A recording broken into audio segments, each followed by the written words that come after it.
Have you ever met someone who always seems to feel like the world owes them? Maybe it's a coworker who complains when their effort isn't recognized, or the friend who expects your constant support but never offers theirs in return. Sometimes it shows up in smaller ways, like the driver who cuts the line of traffic because they believe their time matters more than everyone else's. Entitlement isn't just arrogance, it's a deep psychological posture. In fact, entire systems encourage this mindset.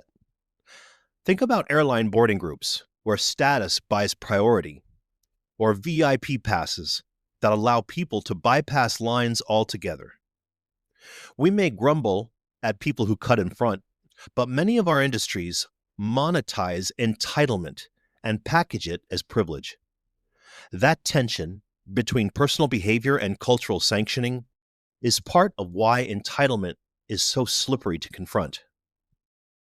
It comes from the stories we grow up hearing about what we deserve, the culture that tells us we're special, and the emotional immaturity that resists limits. What makes entitlement fascinating and dangerous is that it doesn't only create frustration for others, it also traps the entitled person in a cycle of disappointment because reality rarely matches their inflated sense of what they're owed. Today, we're unpacking the psychology of entitlement, where it comes from, how culture feeds it, and why some people never grow out of it. Hello and welcome to The Psychology of Us with Professor R.J. Starr, where we explore the mind's influence on life, relationships, and society. R.J. Starr is an existential psychologist, professor, and author dedicated to exploring the core challenges of human existence, how we find meaning, embrace responsibility, and navigate life's challenges. Known for a thought-provoking yet accessible approach, RJ inspires listeners to cultivate self-awareness, emotional intelligence, authenticity, and purpose. This podcast is designed for all psychology enthusiasts, practitioners, students, and anyone curious about why we think, feel, and behave the way we do. Each episode unpacks theories, explores complex questions, and offers insights that deepen understanding of the human experience. So settle in, stay curious, and discover the psychology of us. Entitlement is one of those qualities that almost everyone recognizes in others, but very few want to admit in themselves. You see it in the person who insists on getting the best table at the restaurant, even though everyone else has been waiting longer. You see it in the coworker who expects recognition for ordinary contributions, or in the friend who's always happy to receive your support, but somehow never finds the time to return the favor. We label these people as difficult, arrogant, or spoiled. But entitlement is more than just bad manners. It's a way of seeing the world that quietly assumes that the rules apply differently to you. Psychologists describe entitlement as a belief that one deserves more than what is fair, regardless of effort or reciprocity. This is often clinically referred to as psychological entitlement, a stable personality trait measured by scales such as the Psychological Entitlement Scale, developed by Campbell. It's distinct from earning a privilege or having a rightful claim. It's a pervasive sense of deservingness that operates independently of actual effort or achievement. It can sound almost cartoonish when you put it that bluntly, but in daily life it shows up in subtle and believable forms.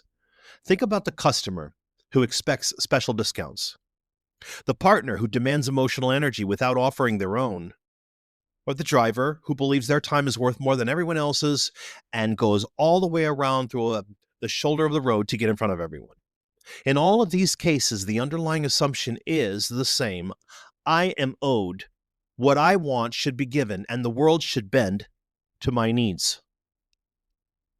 There is a reason entitlement bothers us so much. At its core, it undermines the social contracts that hold everyday life together.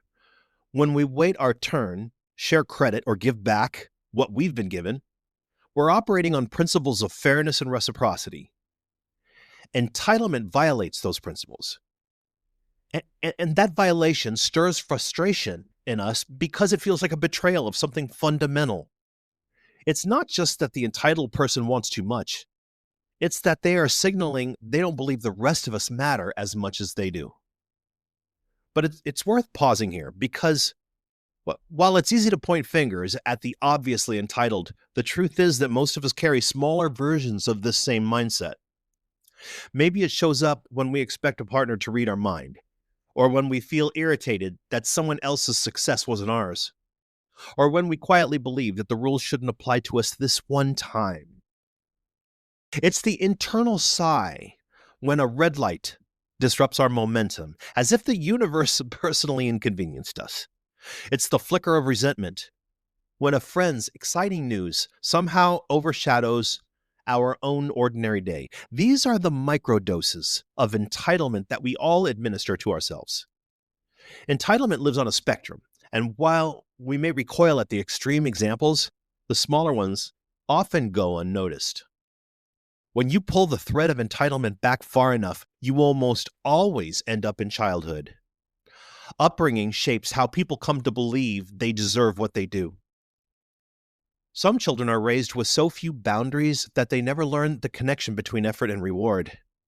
Parents step in to smooth every frustration, solve every problem, and shield them from consequences. On the surface, it looks like love and protection, but underneath, it communicates a dangerous message. The world will bend for you because you are special. It's the child whose tantrum in the toy aisle always results in a purchase, or the teenager whose late assignments are excused because their parents intervene with teachers. These small moments add up, reinforcing the belief that persistence and demanding is more important than fairness or responsibility. That early conditioning is powerful, and unless something interrupts it, those children will grow into adults who carry the same expectations into work, into relationships, and into their community. But the opposite extreme can also create entitlement. Children who are ignored or neglected sometimes develop the belief that the world owes them compensation for what they didn't get. If you've gone without stability, affection, or validation, the hunger for it doesn't disappear in adulthood. It can turn into a quiet script of expectation. Someone should finally make this right. This form of entitlement doesn't look like arrogance. It looks like bitterness or like constant disappointment when life doesn't provide enough cover. Psychological theory helps make sense of this. Erik Erikson's stages of psychosocial development point to how early struggles with autonomy and initiative shape the self. When those stages are resolved well, a child learns confidence and responsibility. When they are resolved poorly, the child either doubts their worth or grows up expecting the world to overcompensate for their fragility. Attachment theory tells a similar story. A secure child learns balance, knowing their needs matter, but also learning that other needs matter too. Insecure attachment, whether it's anxious or avoidant, distorts that balance. Research on narcissistic entitlement scales show that these early distortions can crystallize into personality fractures that persist across adulthood. Clinical psychology often links chronic entitlement with fragile self-esteem regulation, where the outward demand for more masks an inner fear of being overlooked or abandoned. The anxious child learns to demand constant reassurance, and the avoidant child learns to see others as unreliable, which can both feed into patterns of entitlement later on. What's striking is that entitlement can grow from both excess and absence. Too much indulgence and too much neglect both twist the sense of what's fair. The common thread is that the child never has to live fully inside the reality of limits. Either they are shielded from limits by parents who overindulge them, or they rebel against limits as unfair because of what was taken from them. In either case, the emotional maturity needed to accept no doesn't develop fully, and that person carries that immaturity into adulthood. There may even be a neurological component to this resistance to limits. Some research suggests that entitled individuals show lower activation in brain regions associated with empathy, like the anterior insula and the anterior cingulate cortex, when considering the needs of others. Furthermore, the constant pursuit of reward and validation when fulfilled triggers a dopamine release. And this can create a feedback loop where entitled behavior is chemically reinforced, making the expectation of special treatment feel not just normal, but necessary for a neurochemical payoff. Entitlement doesn't only begin at home, it gets reinforced by the culture that surrounds us. In societies built on individualism, we are taught from the beginning that uniqueness equals value, and that value should be rewarded. You're special. You deserve the best. Don't settle. These are everyday cultural messages. They sound harmless, even motivating, but layered over time, they cultivate a belief that being exceptional is the baseline expectation rather than the rare outcome. When everyone grows up believing they are the exception, entitlement's not an outlier, it's the norm. It's also critical to examine how entitlement is gendered. Traditional masculinity often socializes men to expect dominance, space, and service, a form of male entitlement that can underpin everything from expecting women to handle emotional labor to more severe expressions like misogyny. On the flip side, women may be socialized into a sense of entitlement to be protected or to use relational influence, which manifests differently. These cultural scripts add another layer to how entitlement is learned and performed. Consumer culture takes this even further. Advertising works by convincing us that we not only want something, but that we deserve it. This messaging isn't accidental. In the post-World War II era, American advertising deliberately tied consumption to identity. Buying the right car, the right appliances, or the right clothes wasn't about utility, it was about proving worth. We see a direct line from campaigns like General Motors' infamous Engine Charlie Wilson quote, "What was good for our country was good for General Motors and vice versa," which framed consumerism as patriotism. And we see that today with "You deserve a break today," McDonald's, or L'Oreal, "because you're worth it." The message shifted from buying for the nation's good to buying for your own inherent worth. Entitlement became stitched into economic growth itself, with the promise that being a good consumer meant you were entitled to comfort, status, and admiration. Fast food chains promise it your way. Companies design entire campaigns around speed and convenience, and online platforms nudge us to believe that waiting is an insult. If you can have groceries in an hour and a package in a day, then why shouldn't everything in life bend to my timeline? Entitlement grows naturally in a system that constantly teaches people that their personal satisfaction is the highest good. Social media adds yet another layer. Platforms are built to deliver curated feeds where every like and comment reinforces a sense that we are at the center of a stage. When your phone tells you over and over that your thoughts, your meals, your opinions deserve an audience, it's easy to believe that entitlement is simply reality.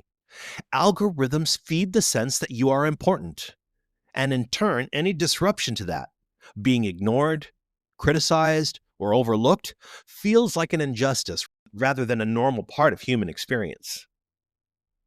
This also helps explain why online backlash can feel so destabilizing.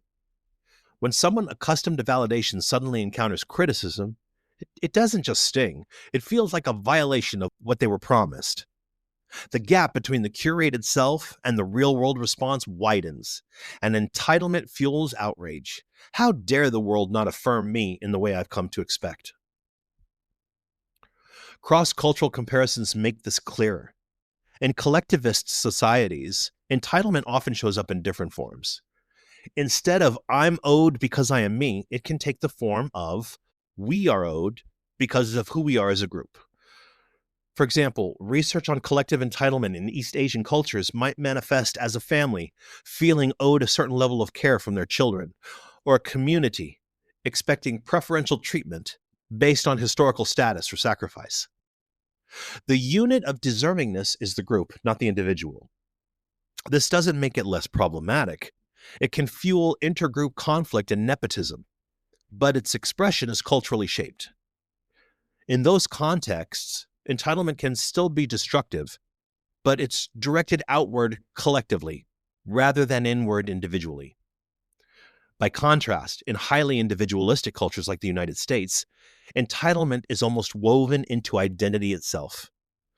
People are encouraged to think of life as a competition in which their personal needs are always the rightful priority.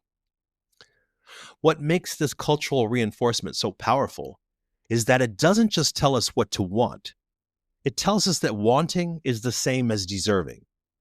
That blur between desire and entitlement is where a lot of frustration and conflict begin. When entitlement matures into a personality pattern, what you see isn't strength, but emotional immaturity. At its core, entitlement is the refusal to accept limits. It is the inability to tolerate frustration when life says no, and the resistance to seeing other people as equal centers of value. Someone who is emotionally mature can balance their own needs with the reality that others also have needs. Someone who's emotionally immature pushes those needs aside, convinced that their own importance outweighs everything else. This is why entitlement often overlaps with traits associated with narcissism. The entitled person tends to struggle with empathy. They see other people less as subjects with their own inner lives and more as instruments that either deliver what they want or get in the way. Beneath the surface, though, entitlement is often fragile. The constant demand for more attention, more recognition, more exceptions, it's not a sign of inner confidence. It's usually a sign of deep insecurity, an unsteady self-image that depends on the world's compliance in order to feel stable. And when the world doesn't comply, and it rarely does, the entitled person lashes out or collapses into disappointment. Living with this mindset comes at a cost. Relationships strain under the weight of one-sided expectations. Workplaces become tense when one person believes rules should be rewritten for them. Even within the entitled person themselves, there is a pattern of chronic dissatisfaction. If you believe you are owed more than you receive, life will always feel like it's failing you. The irony is that entitlement doesn't lead to greater happiness. It leads to a constant sense of grievance, as if the world is always just short of giving you what you deserve. And here's where it becomes uncomfortable. Entitlement is not just a problem of those people.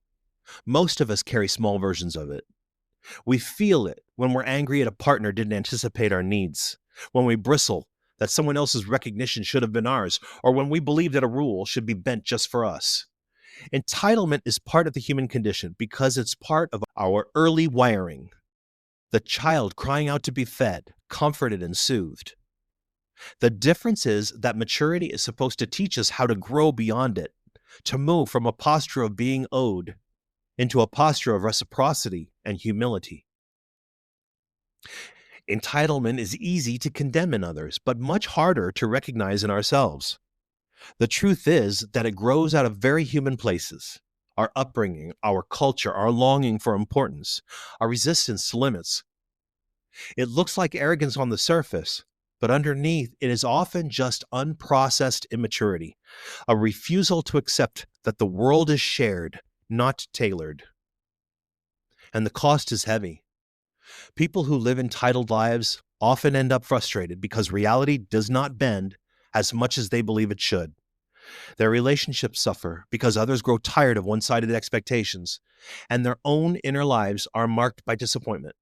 Because when you believe you're owed more than you receive, satisfaction will never be attained. The good news is that entitlement is not fixed. It can be softened through gratitude, through accountability, and through the practice of seeing others as equal centers of value. Each of us can ask uncomfortable but clarifying questions. When do I feel like the world owes me something? How do I react when my expectations are not met? Am I confusing desire with entitlement? Those questions don't make entitlement disappear, but they help move us toward maturity, toward reciprocity instead of grievance, and humility instead of demand. And maybe that is the deeper lesson here. The world doesn't owe us, but we owe the world our participation in its fairness. It's not about erasing our needs, but about remembering that our needs sit alongside everyone else's. When we shift from asking what the world owes us to asking how we can contribute, we move closer to relationships and a culture that feels less strained and more human. That is how community, relationship, and trust are sustained. So, how do we actively dismantle these patterns? Cognitive behavioral therapy, CBT, techniques can be useful here. Catching the entitled thought, I shouldn't have to wait in this line. Challenging its distortion. Everyone else's time is equally valuable. And adopting a more adaptive response. This is a minor frustration I can tolerate. The practice of radical acceptance, accepting reality as it is, not as we demand it to be, is another powerful antidote. It's not about passive resignation, but about releasing the exhausting energy spent on fighting what is. Ultimately, it's a practice of building emotional muscle, learning to sit with the discomfort of a no without needing the world to rearrange itself to say yes. That wraps up this episode of The Psychology of Us with Professor RJ Starr. Each conversation is a step toward greater understanding of ourselves, each other, and the forces that shape human behavior. Listeners are invited to continue the conversation by sharing their thoughts, questions, and topic suggestions at profrjstarr@outlook.com.